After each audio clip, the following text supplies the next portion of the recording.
ਉੱਥੇ ਖੜੋ ਰੱਖਾ दूर नाज़रीन काम तो आया असल थके हो भी दा ते फिर डंगर भी रखे हुए ने ते आ हुण पट्ठे वड्डण आए हैं उतन शाम पै जाएगी माल चोवांगे सारा कारोबार तो सानू करना पौंदा है माड़े बंदियां नूं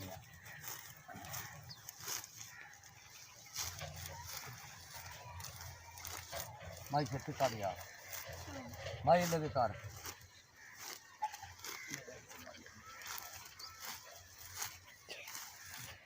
वो मम्मा सबान दूर है तांग लो दे नहीं जाता उम्र तेरे ले नहीं हुंदा है चल चुप कर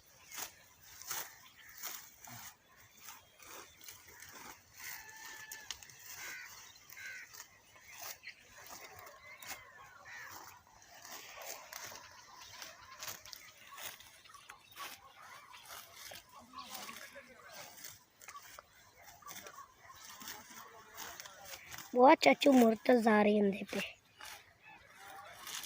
नल कराचा हैं देख कराचा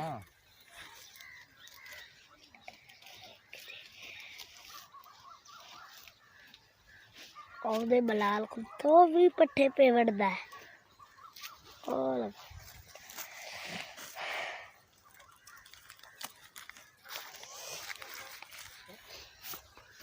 माई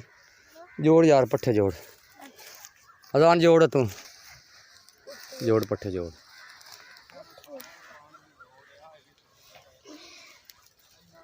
सारे खिलाड़ी होना है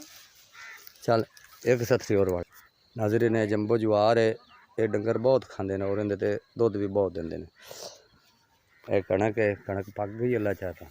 लोग कटाई कर रहे हैं किते किते थ्रैशर में लग गई ने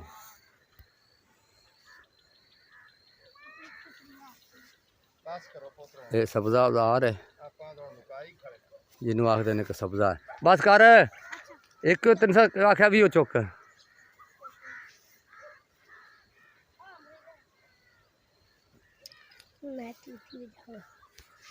प्राइमरी स्कूल है ये चार चफेरे का माहौल है सूरज छुपण वाला है मगरब की अजान आने च कोई तकरीबन 15 मिनट पै ने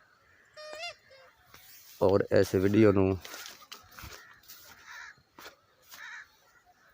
बड़े प्यारे माहौल दे विच बनाया है इस वीडियो नू लाइक करो सबसक्राइब करो चातीले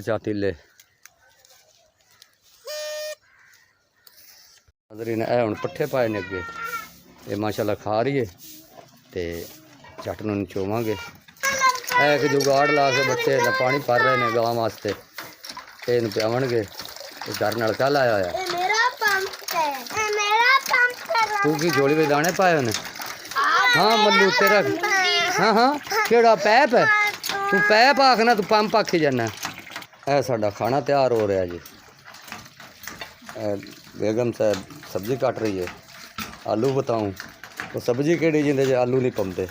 वो गोश्त केड़ा जिंदे आलू नहीं पाते हर चीज़ दे विच आलू पाते हैं आटा गुन्निया पिया बाद सालन सलन पका के खाना खावांगे शामां पै गई ने वाढी ते जाईदा ते नेर हो जांदा